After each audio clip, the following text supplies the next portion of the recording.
नमस्कार मित्रांनो, कृषी विभागाच्या माध्यमातून विविध योजना राबवण्यात येतात आणि या योजनांमधून शेतकऱ्यांच्या लाभासाठी या ठिकाणी वेळोवेळी विविध योजना या केंद्र शासन त्याचप्रमाणे राज्य शासनामार्फत राबवण्यात येतात। तर अशाच महत्त्वपूर्ण योजनांविषयी आज आपण माहिती घेणार आहोत। तर थेंबाथेंबातून सिंचनासाठी सूक्ष्म सिंचन योजना ही अतिशय महत्त्वाची योजना महाराष्ट्र राज्यात शेतकऱ्यांसाठी राबवण्यात येतात, कारण उपलब्ध पाण्याचा प्रत्येक थेंब पिकाच्या पोषण वाढीसाठी उपयुक्त ठरावा आणि या उद्देशाने पिकांची उत्पादकता वाढून शेतकऱ्यांचे उत्पन्न दुप्पट व्हावे यासाठी कृषी विभागाच्या माध्यमातून ही योजना राबवण्यात येत आहे। त्यापैकीच एक योजना म्हणजे राष्ट्रीय कृषी विकास योजना, प्रति थेंब अधिक पीक अर्थात सूक्ष्म सिंचन योजना आहे। तर महाराष्ट्र राज्यात राष्ट्रीय कृषी विकास योजनेअंतर्गत प्रति थेंब व अधिक पीक ही सूक्ष्म सिंचन योजना राबवण्यात येत आहे आणि यामध्ये केंद्र सरकारच्या 60% आणि राज्य शासनाचा 40% हिस्सा असतो आणि राज्यातील 34 जिल्ह्यांमध्ये ही योजना राबवण्यात येत आहे। ठिबक व तुषार संच उभारणीसाठी अल्प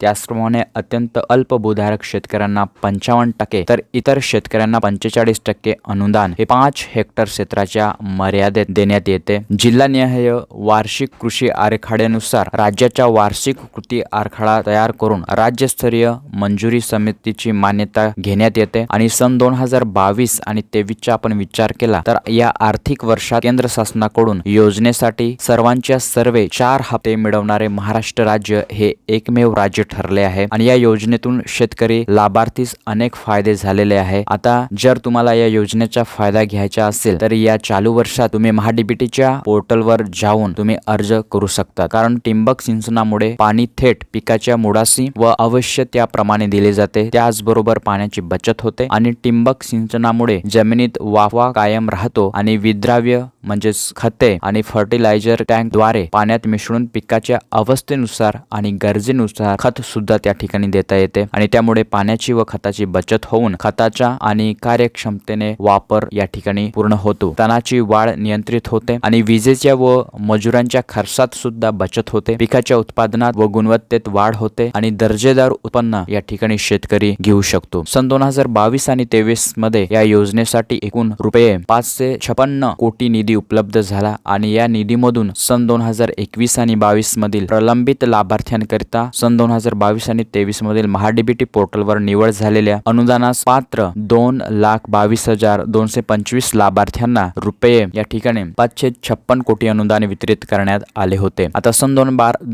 2022 आणि 23 मध्ये एकूण 1,39,00,000 हेक्टर क्षेत्रावर सूक्ष्म सिंचनाचा लाभ या ठिकाणी देण्यात आलेला आहे। त्याचबरोबर या चालू वर्षात म्हणजे 2023 आणि 24 साठी 509 कोटी रकमेच्या वार्षिक कृती आराखडा मंजूर करण्यात आलेला आहे आणि यापैकी आता 102 कोटी निधी प्राप्त झाला असून सन 2022 आणि 23 मधील प्रलंबित आणि 2023 आणि 24 महाडीबीटी पोर्टलवर निवड झालेले व अनुदानास पात्र 32,186 लाभार्थ्यांना आता 80.61 कोटी अनुदान वितरित करण्यात आले आहे आणि जे उर्वरित अनुदान वितरित करण्याची कारवाई सुद्धा क्षेत्रीय स्तरावर सुरू आहे। आता कृषी विभागाने शेतकऱ्यांच्या सोयीकरिता सर्व योजनांचा लाभ देण्यासाठी महाडीबीटी प्रणाली विकसित केली आहे आणि शेतकऱ्यांना त्यांच्या पसंतीच्या घटकाच्या निवडीचे स्वातंत्र्य देण्यात आलेले आहे आणि शेतकऱ्यांना शेतीशी निगडीत विविध घटनाकरिता अर्ज करण्यासाठी सुविधा सुद्धा या प्रणालीद्वारा देण्यात आलेली आहे। तर शेतकऱ्यांना महाडीबीटी पोर्टलच्या संकेतस्थळावर स्वतःची नोंदणी, मोबाईल नंबर आणि आधार क्रमांकाचे प्रमाणीकरण करून या ठिकाणी करता येते। तर महाडीबीटीचे पोर्टल म्हणजे mahadbt.maharashtra.gov.in या संकेतस्थळावर या ठिकाणी शेतकरी योजना हा पर्याय निवडून शेतकरी आता स्वतःच्या मोबाईल द्वारा किंवा लॅपटॉप द्वारा किंवा CSC केंद्रावर जाऊन या संकेतस्थळाच्या माध्यमातून या योजनांसाठी अर्ज करू शकतात। जी पहिली योजना आहे ती आहे मुख्यमंत्री शाश्वत कृषी सिंचन योजना। या योजनेत शेतकऱ्याला 80% व 75% अनुदान देण्यात येते आणि शासनाकडून या ठिकाणी अनुदान सुद्धा या चालू वर्षासाठी मंजूर करण्यात आलेले आहे। त्याचप्रमाणे दुसरी योजना आहे अटल भूजल योजना। ही योजना 13 जिल्ह्यातील 42 तालुक्यातील 1339 ग्रामपंचायतीमधील 1440 गावांमध्ये केंद्र शासन त्याचप्रमाणे जागतिक बँक यांच्या अर्थसहाय्याने 5 वर्षाच्या कालावधीत राबवण्यात येत आहे आणि या योजनेअंतर्गत सुद्धा अल्प त्याचप्रमाणे अत्यंत अल्प भूधारक शेतकरी सूक्ष्म सिंचनासाठी अनुक्रमे 25% आणि 30% पूरक अनुदान प्राप्त करू शकतात। तर या योजनेविषयी अधिक माहितीसाठी आपण पुढच्या व्हिडिओमध्ये सविस्तर माहिती घेणार आहोत। जर आपल्या चॅनलवरती तुम्ही पहिल्यांदा आला असाल तर आपल्या चॅनलला सबस्क्राइब करून घ्या, कारण असेच माहितीपूर्ण व्हिडिओ तुम्हाला पुढे सुद्धा भेटत राहणार। भेटूया पुढच्या व्हिडिओ, तोपर्यंत जय हिंद, जय महाराष्ट्र, धन्यवाद।